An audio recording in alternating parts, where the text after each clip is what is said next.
Hello everyone and welcome. My name is Brad Keller. I'm a documentation product consultant here at Component One, and I'll be guiding you through the training and presentation today. Just wanted to let you know that this is a one-way call, so if you do have any questions, you can feel free to post those questions in the questions box in GoToMeeting, and I'll either answer those questions as they come up or as they become relevant in the presentation and the training.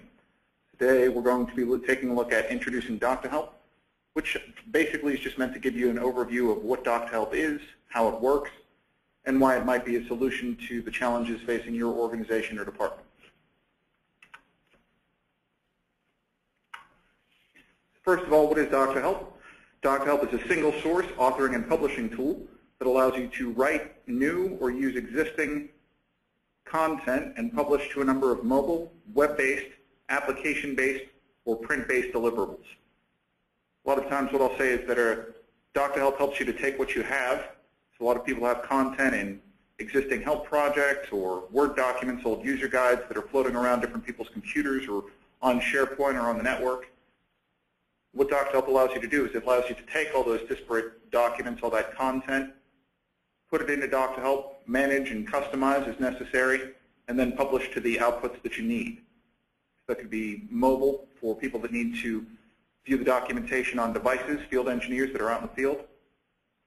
Web-based for anyone that wants to be able to Google the documentation looking for specific items or prefers to experience the content that way. Application-based to integrate the documentation into the application, or print-based deliverables for anyone that wants to work with a regular user guide that they can still print up and thumb through the pages. So what it allows you to do is take the stuff that you have, manage it and customize it and produce the stuff that you need that's appropriate for the audience in the format that they're looking for. The center of DocToHelp lies your content. You can use DocToHelp's XML-based editor to write new content. This editor gives you all the design tools you need for an intuitive editing experience while automatically creating XML-based source code under the hood. You can also create content using your favorite editor. DocToHelp integrates seamlessly with Microsoft Word and all HTML editors, so you can use the editor that you're most comfortable with. If you already have content, you can import it into DocToHelp. Examples from our customer base include RoboHelp users converting their old projects, people with Word documents wanting to transform them into help or web content, and people with help files in outdated formats that need to convert to a more up-to-date format. Additionally, DocToHelp can convert Word or HTML to its XML-based format. Now, DocToHelp is topics-based, which means that it takes the content in your source files and sorts it into individual topics for you. DocToHelp then organizes the topics into a table of contents to make it easier for the user to find the information that they're looking for. Once the topics are created, DocToHelp gives you the tools to manage your project elements. These elements include topics, topic relations, reusable content, and documents, all the items that DocToHelp assembles into the outputs that you need.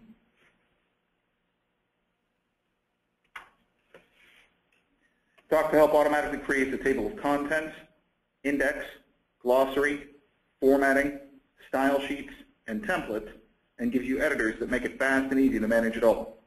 You also get tools such as editing toolbars and a theme designer to ensure that your project is exactly the way that you want it.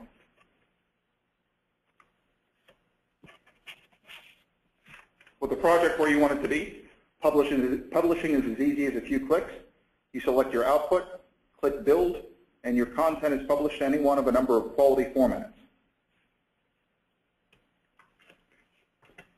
Generally speaking, our user base consists of the following: help authors and technical writers that need to deliver quality user manuals and documentation for software or technical procedures, human resource professionals and operations managers tasked with getting their policies and procedures published to the company intranet, training and support professionals that need easily accessible documentation that is task-oriented and can be understood by a wide audience.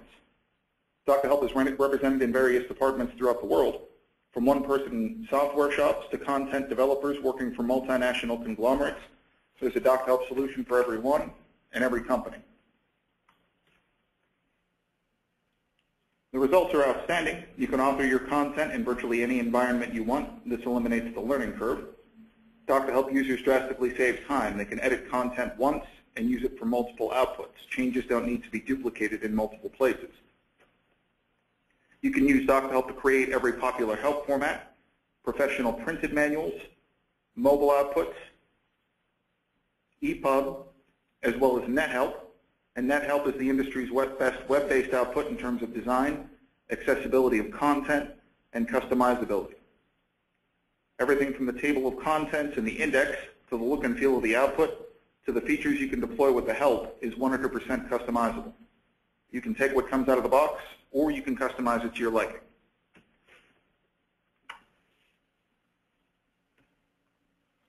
Publishing content with DocuHelp really is easy. You start with newly authored or existing content, select an output, click Build, and publish to the deliverable that you need.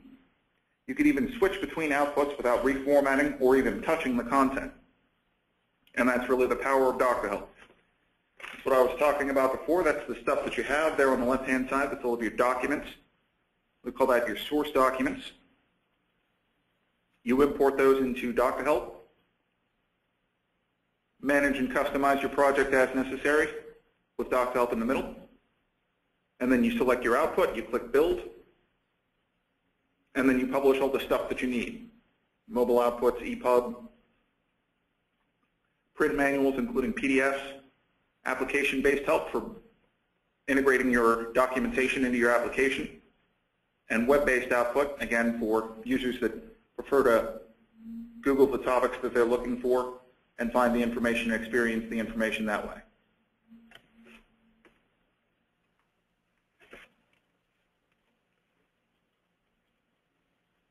Okay, so we're going to take a look at DocuHelp's project editor. This is where you're going to be doing the bulk of the management and customization of your project. So our project today is that we have a number of old manuals that are on a document library on our SharePoint site, and we want to take those documents and create one compiled help file so that we can integrate the documentation into our software application. We'll create web-based content so our users can search the web and find content and topics that will help them use the software. We want to create a mobile output so field engineers, again, people that are working on devices out in the field, can access the content and get help on whatever they need help on, as well as a single compiled user guide that has all of the information that's in the 3 separate Word documents, and an EPUB output so that people with devices can view and experience the content when they're offline. Okay, so this isn't an unusual request. The person that writes DocuHelp's documentation, her name's Nikki, and she does the same workflow. She writes all of her content. She gets everything where she wants it to be, and then as soon as she has her content ready, she has everything set up. She chooses that she wants to build the PDF, and she builds the PDF.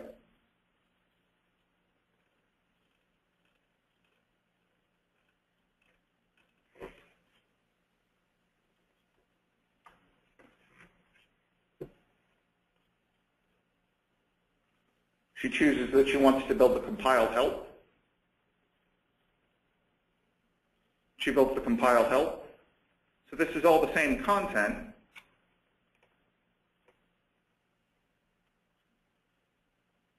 That's in our user guide. All the same content is in the compiled help. And then she chooses that she wants to build the web-based help.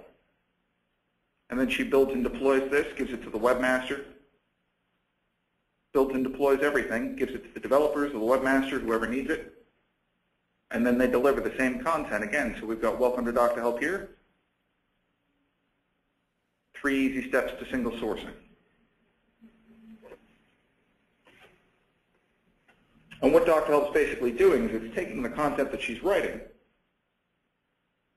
and it's placing the content. It's separating content from presentation, because this is all of the content that's in our Word documents. And then DocuHelp builds the rest of the skin around it. So it adds the owl logo, adds the information about the user guide, creates the tabs for the table of contents, the index, the search, catalogs and indexes everything for search, creates this whole look and feel, basically this skin around the content, and then it puts the content there in the middle. So it does the same thing for the compiled help. Again, if we're looking at the same content, that's her content in the middle, and DocHelp just adds the breadcrumb functionality for anything that have related topics, subtopics, creates these more links for her automatically, and then this just allows her to focus on this content that's in this middle pane here. That's the content that she's writing. She's just trying to focus on making that as concise and easy to interpret as possible. And then DocHelp takes care of the rest. It just adds the skin around it, puts in the contents index and search tabs, and places her content there right front and center. Okay, so that's what we're going to do today. We're going to create all of those outputs. As of right now, we really don't have anything to work with. So what we need to do is we need to create a project so that we can manage everything in DocHelp. So I just click on the Create New Project button. Name my project.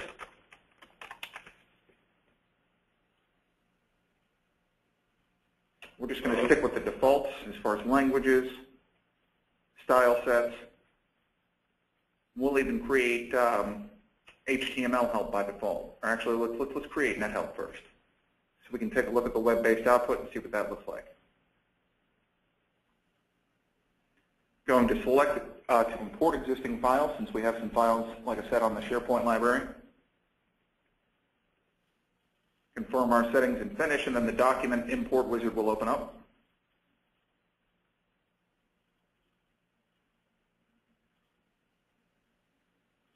Okay, so I can import documents locally. Like I said, some documents might be on the network, some documents might be on different people's computers.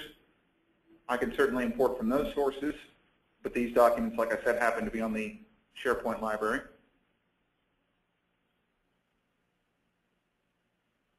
So I have my own site on the SharePoint library. If I just click on the little ellipsis, I can search for that. This is our SharePoint sandbox where we have all of our samples and some of our content. So all my documents are in the software documentation folder. I choose that. Click Next. DocHelp takes a look at the document library, and those are my 3 documents. I'm going to check all of those and import those.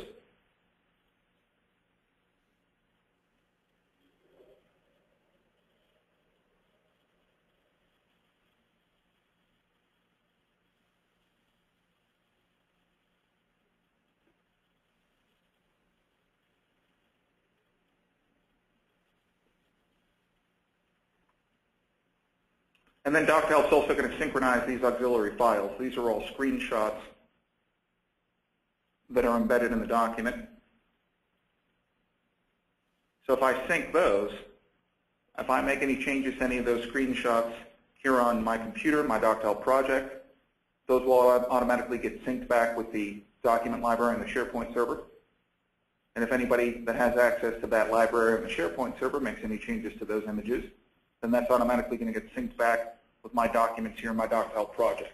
So DocHelp syncs every time it opens, every time it closes, and every time right before it builds. So everybody always has the latest version, syncs any changes that I've made here locally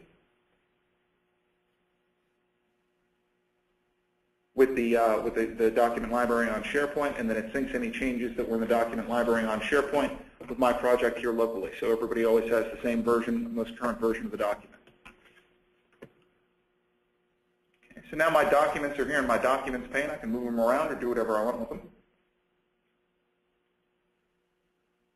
What I said in the presentation in the PowerPoint was that you can take your existing content. So this is an existing document. This is software documentation.doc. So this is still saved as a .doc. This isn't saved as any kind of a proprietary format. If I double-click this,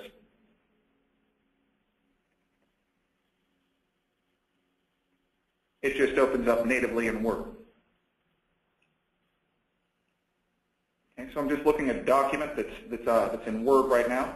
If I click on the DocHelp toolbar, these give me all my different options to apply to control topics, to apply standard words, headings and styles.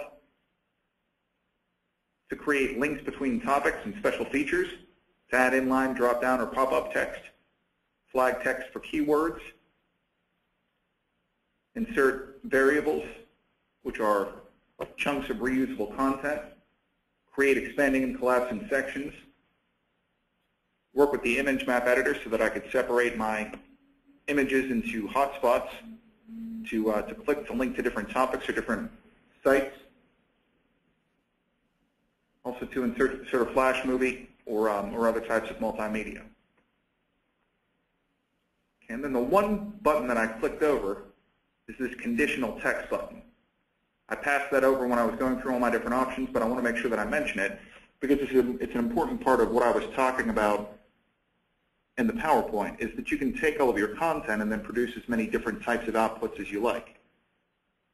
But there's some content that might make sense in a manual that doesn't make sense in a mobile output, or vice versa, or there's something that might make sense in mobile but might not make sense in HTML help or web-based content. Okay, so what I did is before, with this project, I used the conditional text button to apply conditions to some of this content. You can see this right here. This text only makes sense in NetHelp. So I applied a condition to it and tagged it so that it only appears in NetHelp. I tagged it with the NetHelp condition. So since it only makes sense in NetHelp, that content is only going to appear in NetHelp. Same thing with the text that only makes sense in mobile outputs. Same thing that only makes sense in HTML. So what I could do is I could even make a change here. I could say this text only makes sense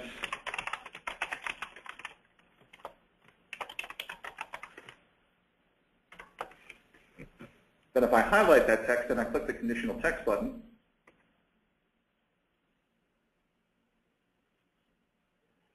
and I just check that little checkbox that says printed manual, and now the text that only makes sense in printed manuals will only show up in printed manuals. So when I build HTML help, this text won't show up. And then just the same with the conditions. If I build HTML help or mobile help or net help, the text that I flagged that will only show up in manuals doesn't show up in any of the other outputs, net help, HTML help, what have you.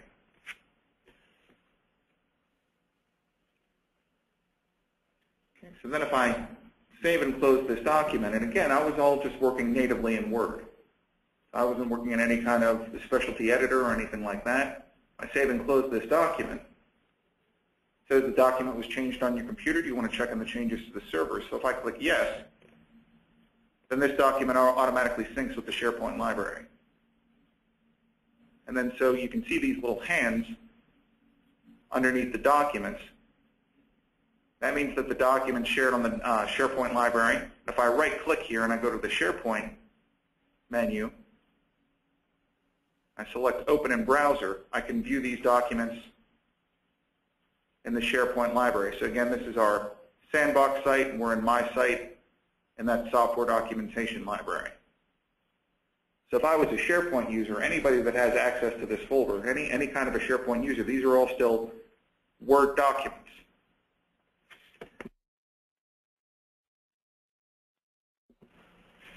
So if I click this and I choose to edit it in Microsoft Word, say I'm a subject matter expert or I'm a trainer. I open this up, I take a look at everything, and say maybe I add this.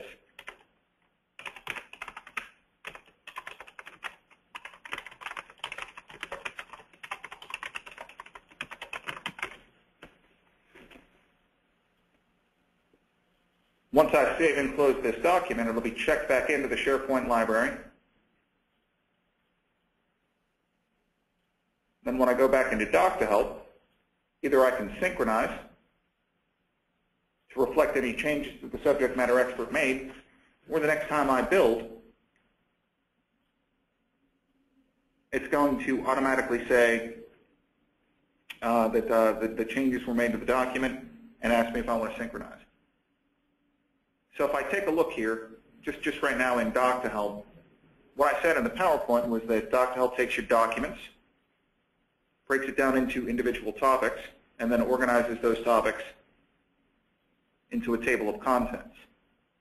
So right now, my topics and my contents are blank because Doc2Help hasn't scanned through and built anything yet. So we haven't built anything yet. We haven't done anything yet. What I can do to get those topics created, to get that table of contents created for me automatically, is I can just build my NetHelp output and take a look at it. Okay, so I brought those documents in. I'm just going to click Rebuild here, and then a message pops up that asks me to synchronize my documents. So now that change that the subject matter expert made is going to be reflected in my NetHelp output.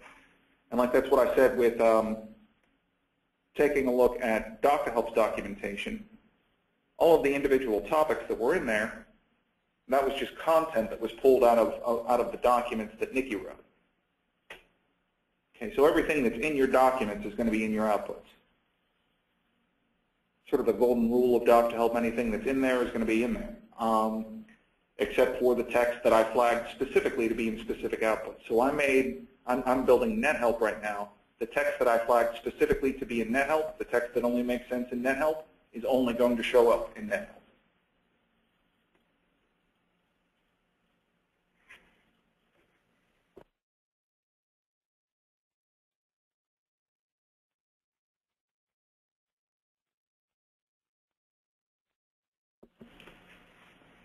So Doc2Help's creating the skin around my NetHelp output. It's cataloging and indexing everything for search. It's creating all the different topics, and it's organizing those topics into a table of contents for me. Putting on all the style sheets, taking care of all the formatting in the background, so that all of the content that's in my documents will be right there front and center, like I said before, and then the skin around it, search, index, and functionality, all that stuff, will be built around my content. Okay, so when we take a look at it, there's my text that only makes sense in NetHelp and the text that only makes sense in HTML help, mobile help, manuals. Isn't in here because of the conditions that I applied. Then if I click here on search, I can search for any term.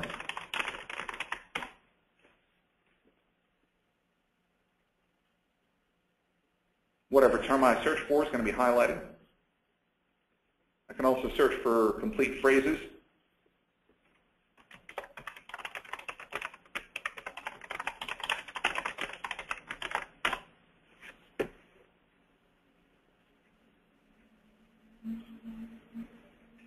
And Doc2Help also supports fuzzy search. So it asks me if I mean documentation, and that's what I meant.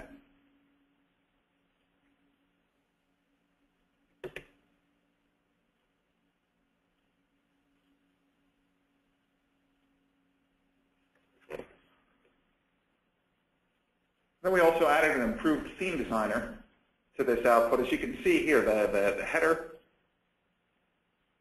and a few other elements are different than the output that Nikki built, because Nikki did some customization. She added this owl. She added a few other elements, and she also added Google Translate to Doc2Help's documentation so that you can choose whatever language you want to choose, and it'll get translated for you in the NetHelp.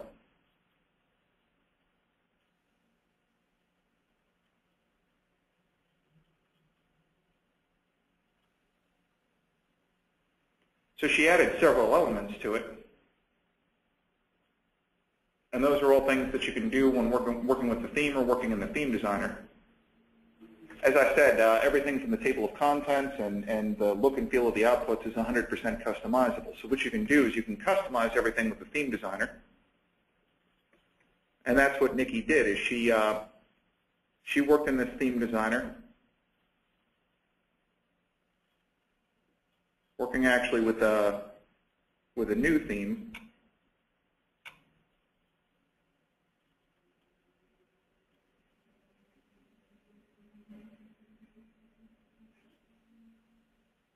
So she added a header. She made the header larger.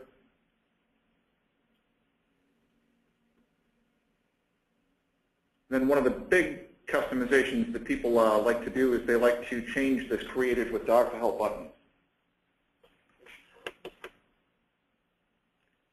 So any elements of the theme that you want to change, like say if you just want to change this created with Doc to Help button, all you need to do is click on it. And then here's my custom icon. If I click on that,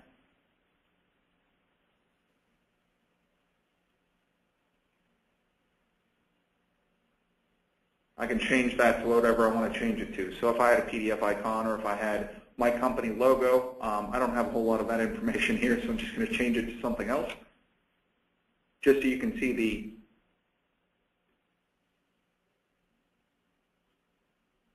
part of the change reflected in that.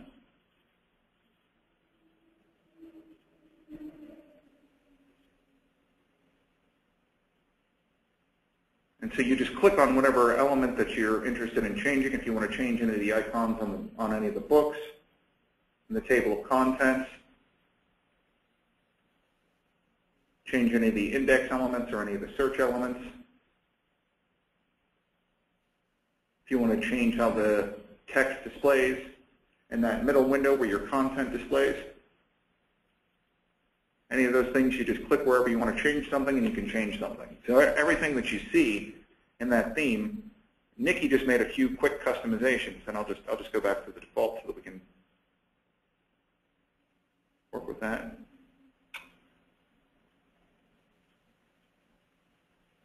So anything that you see there, you can change. So let's say I built the NetHelp. I took a look at the NetHelp. I like the way that the table of contents is set up, and the basic look and feel of NetHelp, and the search functionality, all that kind of stuff. Maybe let's say I want to change the button, or I want to make a tweak here or tweak there. I can certainly do that in the theme designer, as we saw. But one of the things I noticed is that we don't have any context IDs. If I go to this topics window,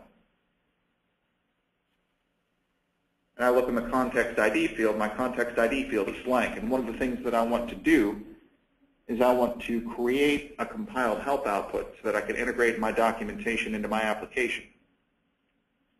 So what I can do is I can have Doc to Help automatically assign a context ID number for me for each of those topics. So each topic has its name, and it has several other properties, as you can see. Then each topic has a blank context ID. So I can put these numbers in there myself, and Doc to Help will respect that every time it builds. Or I can have Doc to Help create those ID numbers for me automatically. So if I go to the Project tab, I click this little dialog box launcher. All I need to do is check this box that says Generate Context IDs automatically. And then for each topic, Doc to Help will assign a context ID number to that topic, any topic that doesn't already have one. Since I already set up the 78, 79, 70, 778, Doc to Help will respect all of those since I changed all of those manually. But anything that I haven't already set up manually, Doc to Help will create one for me automatically. Then the other thing that I noticed is that if I look at what I just built and what Nikki had created, let me just turn this back to English.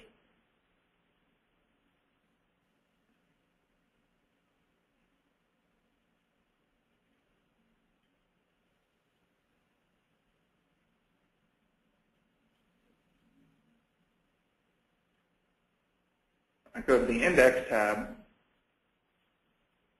I have an index in here, but I don't have an index in my my example here that we just built. So I can actually have Doc to Help create an index for me too. If I go to Auto Index and I choose Conceptual, Contents, and Procedural, Doc to Help will create a keyword for me with the same name as every topic in my project, and it will associate that topic with that keyword.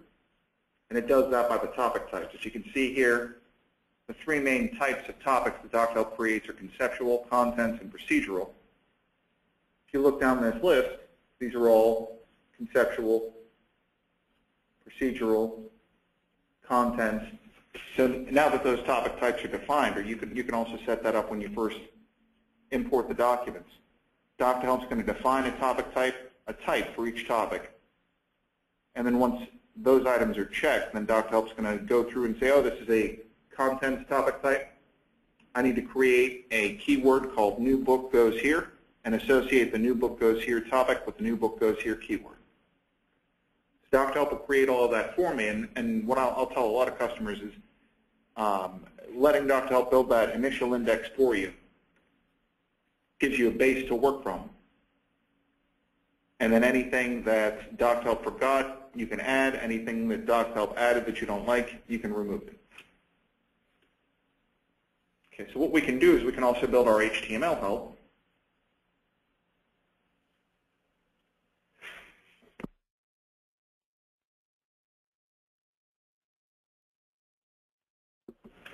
And this is where the context IDs come in for the most part. Because with the compiled help, you can integrate your documentation directly into your application.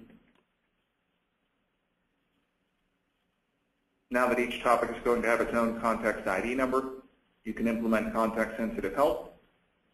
And then whenever the user presses F1, the context ID that's in the code and the context ID that's associated with the topic in Doc2Help, those two numbers line up. And then the user gets the topic that they need in context. So in the context of where they are in the application, which is why it's called context-sensitive help. So for that, you need to do some coding. But for the purposes of most help authors, most people who write documentation, creating the IDs and sending those ID numbers to development, the topics that those are related to, is about as far as you get into the process.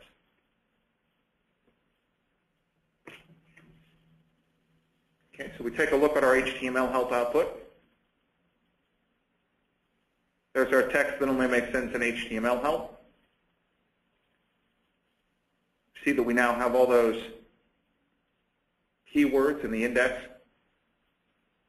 And then Doc2Help also catalogs everything in here for search.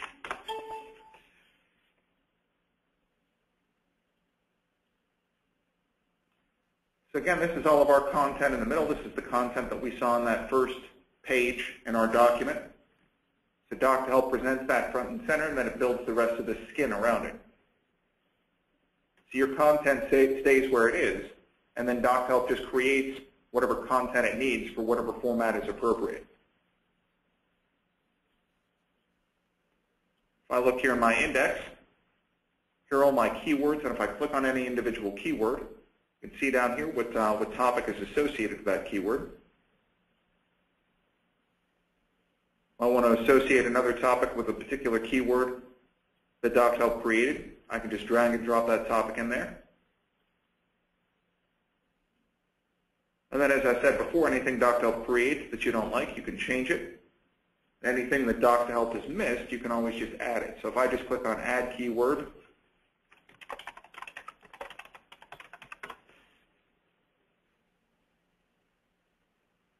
and then just drag and drop topics to associate.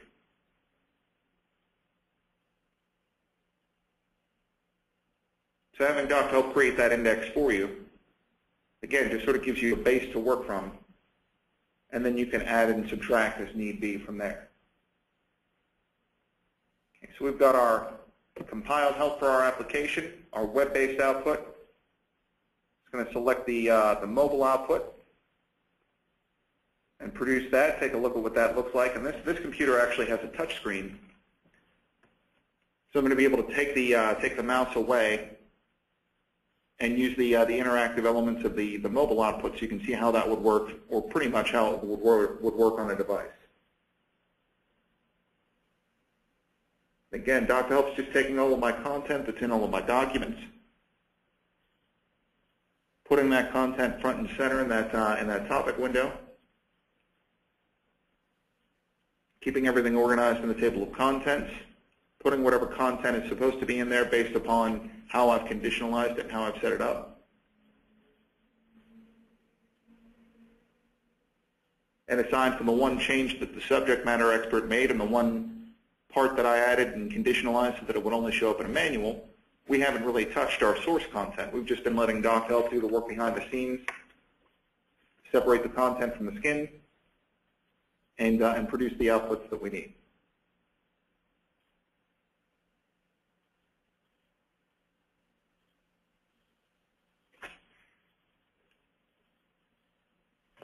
I take a look at the mobile output. I found that this looks a little bit daunting. Since it's designed for a smaller screen, I tend to minimize the mobile output screen so that it looks a little bit more like you would see it on a device. So right now we're in the table of contents. If I tap on any element, and actually let me just put my mouse over here, then so I can tap on next or previous to go to any of those topics. And it does support swiping, but swiping doesn't always work the best on this particular touch screen. So I can search for any item, and then this supports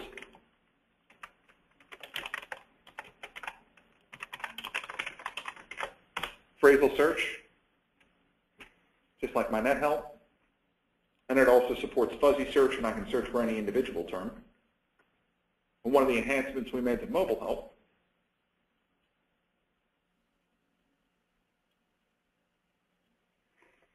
is that the index loads dynamically.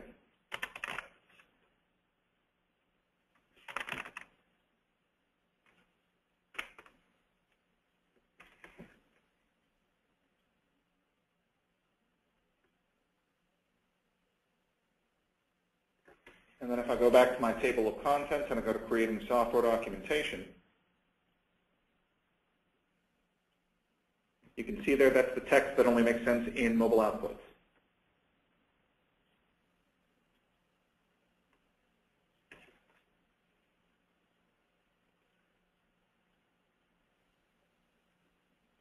And then while I'm just creating outputs in here, I might as well create an EPUB output as well. So an EPUB output is based on a version of the strict XHTML standard. It's got some XML files and some other files mixed in there. But it's basically like an independent standard, whereas you know, any of the web-based helps that are out there are proprietary. HTML help, CHM file, Win help, MS help viewer, Java help, most of the other help outputs that are in here are specific to specific software companies, specific platforms, Microsoft as well. So EPUB is one of those, is more independent. It might become the next industry standard. So if I just go into the Help Targets dialog box and I type my name,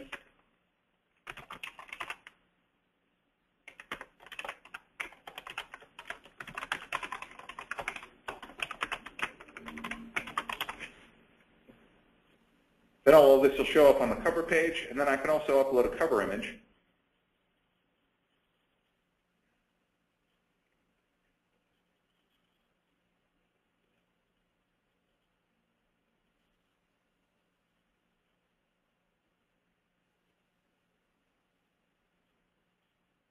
And then build this as EPUB as well.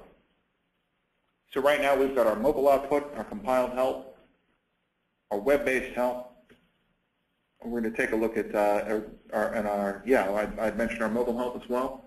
So we'll just take a look at the EPUB here, just with those quick couple of settings, specifying the logo, adding in the author and the publisher. It's pretty quick and easy to create an EPUB output that you can deliver to a device, and then the device, any of the tablets that are out there, iPhone, any of the Android devices, Windows devices, are all able to view the EPUB format because, as I said, it's just sort of like an industry standard. It's not any kind of a special proprietary format that's linked to a specific vendor.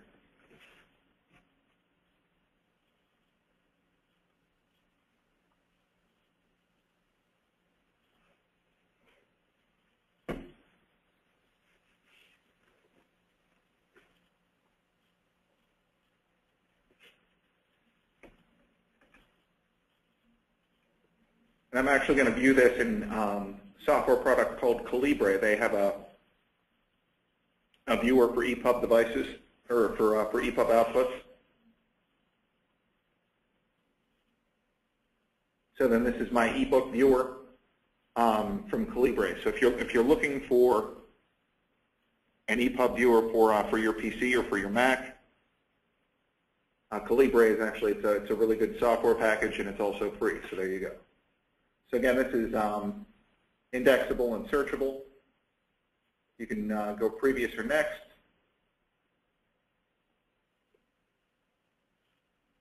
So we've got our logo, our title, our author,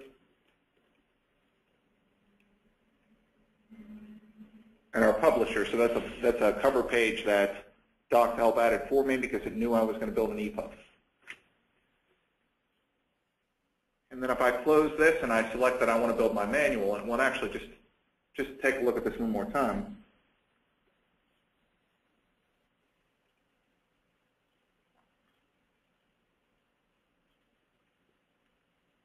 You can see here that the text that only makes sense in the other outputs, HTML help, mobile help, net help, manuals, none of that text is in here.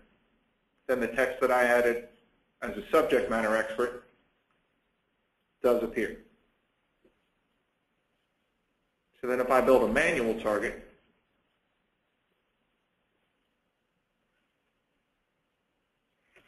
that'll fulfill all my requirements for today, right? I just needed to build an EPUB, a mobile, web-based help,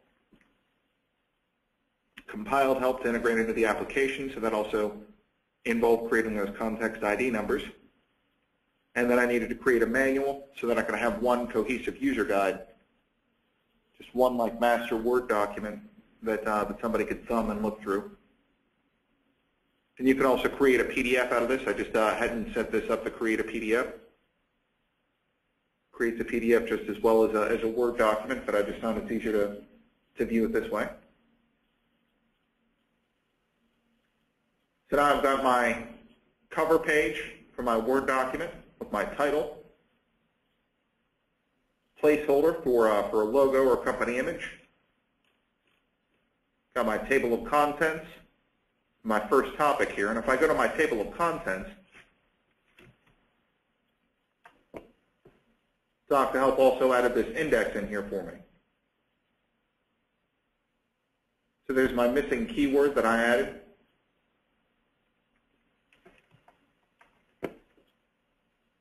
And all the other index items, all the other keywords and topics that DocToHelp associated for me. So DocToHelp added that index at the end. It added my cover page and my table of contents at the beginning. If I go back into my creating software documentation,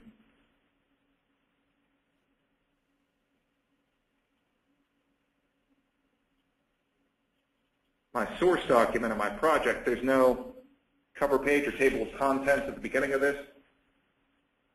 And if I were to open up my last document in this project, there wouldn't be an index at the end of it. So DocToHelp added in those items for me based on the output that I wanted to create. And I had mentioned earlier the idea of single sourcing. And that's basically what we're doing here, is we're taking all this content that's here in the middle and just building different skins around it. So we haven't fundamentally changed or really even touched the content.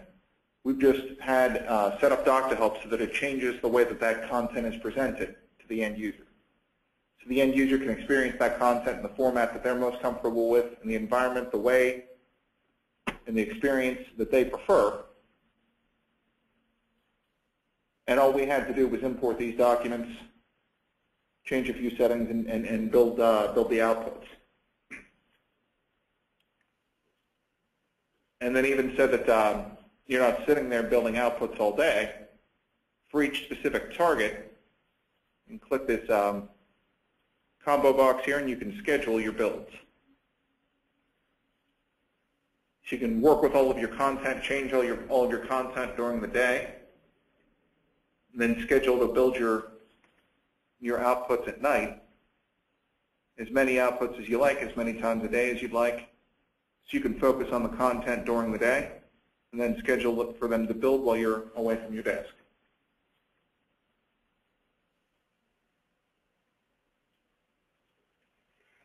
So that's what we're trying to do, is we're trying to make it so that you can focus on the content, making your answer as crisp and concise as possible, making the content the key, and then having Doc to help build the skin around that content and present it in, you have several available formats for you so that you can present it in the format that your user prefers.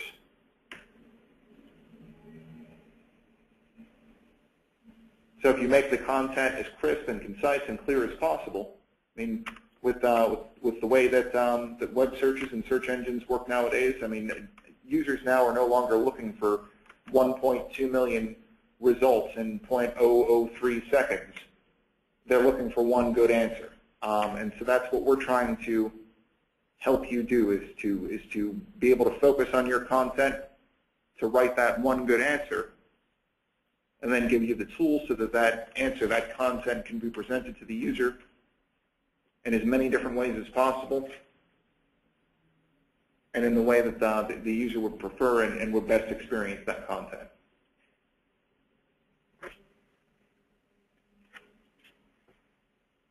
That's more of a, again, that's more of a 30,000-foot overview of Doc to Help and how it works and a lot of the single sourcing attributes of it.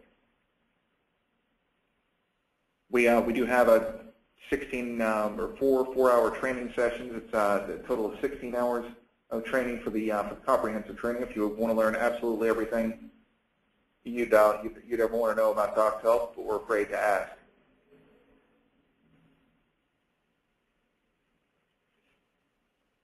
But that's the general overview.